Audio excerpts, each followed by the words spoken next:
అనంతపురం నగరంలో టీడీపీ నాయకుడు మోహన్ రెడ్డిపై దాడి. రుద్రంపేట సమీపంలోని మదర్ తెరీసా కాలనీలో ఈ ఘటన జరిగింది. తీవ్రంగా గాయపడ్డ గార్లపర్తి కొత్తపల్లి మాజీ సర్పంచ్ మోహన్ రెడ్డి నగరంలో ఓ ప్రైవేటు ఆసుపత్రికి తరలింపు. దాడికి పాల్పడింది ఆత్మకూరు మండలానికి చెందిన సుధాకర్ రెడ్డి, దివాకర్ రెడ్డి, వారి అనుచరులు అని చెప్పిన మోహన్ రెడ్డి కుటుంబ సభ్యులు. మోహన్ రెడ్డిని పరామర్శించిన రాప్తాడు ఎమ్మెల్యే పరిటాల సునీత తమ్ముడు ధర్మవరపు మురళి, తెలుగుదేశం పార్టీ నాయకులు మరియు బీసీ నాగరాజు తదితరులు. ఈ సంఘటనపై పోలీసులు దర్యాప్తు చేస్తున్నారు. భూతగాథ విషయంలో ఈ గొడవ జరిగిందని మనకున్న సమాచారం. మరిన్ని వివరాలు తెలియాల్సి ఉంది.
ఇంతకుముందు వైఎస్ఆర్సీపీలో ఉన్నారు.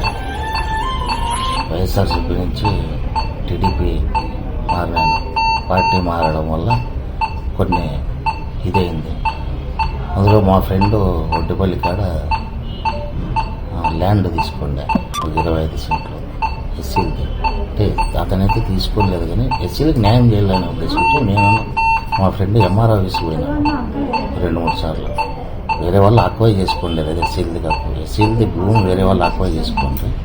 దానికోసం 2-3 సార్లు ఎంఆర్ ఆఫీస్కి పోయినాం. బాగా అది ఎంఆర్ ఆఫీస్లో బాగా ఫైట్ చేసినాము. మా భూమి ఆక్వై చేసుకోండి, భూమి మీరు ఇది చేస్తారని చెప్పి ఆ కక్షతో ప్లస్ రాజకీయ కక్షతో నన్ను ఇంట్లోకి వచ్చి పండుకోండి.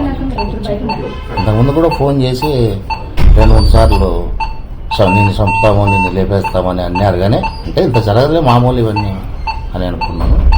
కాకపోతే ఈరోజు అనుకోకుండా జరిగింది. నేను అన్నం ఫోన్ చేసి ఇంట్లో పండుకుంటే ఇంటికి వచ్చి దివాకర్ రెడ్డి అయిన అతను వాళ్ళ అన్న ఇద్దరు వచ్చి పైపులు తీసుకొని వచ్చి కొట్టి ఇది చేసిపోయాను. మా భార్య నేను ఇద్దరమే ఉన్నాను ఇంట్లో. చేసిపోయాను. అది ఎన్ని స్థలాలు, ఎంత స్థలం? 26 సెంట్లు.